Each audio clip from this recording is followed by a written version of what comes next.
Morning, Ohio. It's James Ernest of the Grueling Truth Radio Network here with Ben Cohen, author of the new book, The Hot Hand. And of course, he also writes for the Wall Street Journal, so we need to ask you about the big announcement yesterday with the coronavirus. What are your thoughts? I think it was only a matter of time before the NBA suspended their season. They were trying to figure out a way to sort of play with no fans in this very strange reality that we now find ourselves in. But I think they knew the whole time that as soon as one player was infected and tested positive, they would have to shut everything down for a long time, and that happened very abruptly. And I do think it's the start of something we are going to see happen widely. Like I just think that every league is going to have to deal with this, and that I would be shocked to see the NCAA tournament happen next week, for example. There's so much time between now and then. I mean, things change overnight, let alone over the course of a week. So I do think it was sort of the first domino to fall here, and I think that there will be many more dominoes to come. Yeah, they've talked about playing it without any fans at the NCAA tournament. So you're thinking they just won't have it at all? I mean, I don't know, right? But I do think, as soon as, you find one player who might test positive, I just think there's so much momentum building to stopping big events. It's clear that there are, some severe disruptions to everyday life coming, and while it seems a bit unimaginable to not have March Madness, well, yesterday morning it also seemed unimaginable that the NBA season would be suspended indefinitely, very, very quickly. In the course of hours, everything changed. And so the NCAA tournament is a week away. Things change in hours, let alone a week. It just seems hard for me to not see where this is going. Now, I would be very happy to be wrong. I would love to be watching the NCAA tournament next week, even though it might be very strange if there are no fans there. But, it just seems like these dominoes are falling, and there's nothing that can stop it, not even the NCAA. What inspired you to write your new book, The Hot Hand? So I wrote a few stories about the hot hand for the Wall Street Journal 5 or 6 years ago, and I just couldn't get the hot hand out of my head.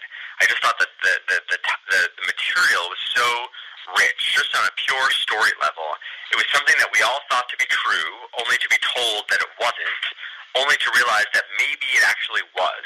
And the fact that you had some Nobel Prize winners and NBA superstars, and that all of this was rooted in basketball, and it used basketball as an excuse to explore the rest of the world, all of that was just irresistible to me. I just couldn't get it out of my head, and I wanted to know more about the hot hand.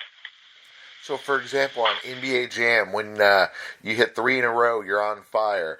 Is that able to transition into real life?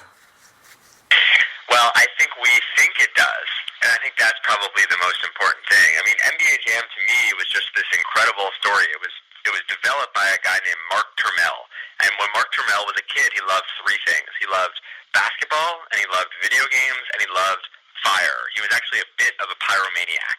And it turns out he would combine these 3 childhood loves into the biggest hit of his life. Now, when I played NBA Jam, when Steph Curry played NBA Jam, when anyone around our age grew up playing NBA Jam because it was ubiquitous, it was everywhere, what I did not know was that, it was not just me, it was everybody. NBA Jam was one of the most successful, lucrative arcade games ever made. In less than a year, it made $1 billion. The billion was a B in quarters alone. It was this monster hit. And why is it? Well, it was fun to play, right? It was this basketball game. We got to hear the announcers say funny words like boom shakalaka. But to me, what was really alluring about the game was hearing those 3 words, he's heating up and then he's on fire. It was this notion that when you were on fire, anything would go in. And so, to me, Mark Turmell, this brilliant arcade game designer, single-handedly brainwashed a generation of impressionable young minds into believing in the hot hands. And I think that, it takes a lot to be convinced otherwise. I think that, Steph Curry is a perfect example of that. We all think that there is a hot hand, and we behave accordingly. Did you ever have any of the players not want to talk about the topic of the hot hand because they would feel it'd be a jinx or a curse? Oh, that's funny. No, well, I mean, it probably probably helps that I was not bugging them to ask about the hot hand while they were hot in the middle of a game. So I wasn't barging into baseball dugouts when someone had, like, you know, a perfect game going and saying if they believed in it. No, I find that this is something that they actually do want to talk about because it's this very memorable sensation. We've, you know, not just for them, like for all of us, we've all felt the hot hand and we've seen the hot hand. And what the NBA players say is that they all believe in it. Even after they've been told that maybe it doesn't exist, they still believe in it. Like, you know, what research has shown is that, like, the people who know the hot hand best are the people who believe in it the most. Interesting. Any follow-up to how this could transition into real life besides sports? Yeah, it extends very widely because this is really a question of how we make decisions. It's a question of judgment and decision making. And so, you know, with your money, for example, do you want to give your money to someone who claims to beat the market 2 or 3 years in a row? Like, do you want to chase patterns or do you want to trust your principles? And it's not just that. It's like what research has actually shown, some very recent research, is that our creative hits are clustered and our best work actually comes in bunches. It's not basketball players. It's all of us. We have these hot hand periods in our careers, and they can elevate our careers and they can kind of change our lives a little bit. So, like, the game that Steph Curry, you know, was the hottest that he ever was the game that kind of changed everything for him, and it changed the fate of the Golden State Warriors and the future of the entire NBA. And I think, like, we all have that potential in us. Like, there are times when we do get hot, and if we take advantage of those times, they kind of change everything around us. Now, like, the trick is figuring out when we can and when we can't and when maybe we can if we take advantage. Like, that's the fun of thinking about all this. But there's a real power here. Like, the hot hand is a force, and that was sort of what I, you know, spent the last few years thinking about because there's a lot to think about. Where can our listeners find more out about the hot hand, the book, and the topic in general, and read more of your work?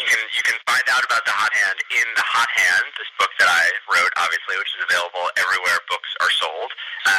There's a deep index of resources in there. In my home are a bunch of very thick binders with, like, the hundreds of hot hand studies ever written. But it's all in the book. All the best stuff is there. So that's what I would encourage your listeners to go find. Excellent. And where can they read more of your work, like a website, social media, that kind of thing?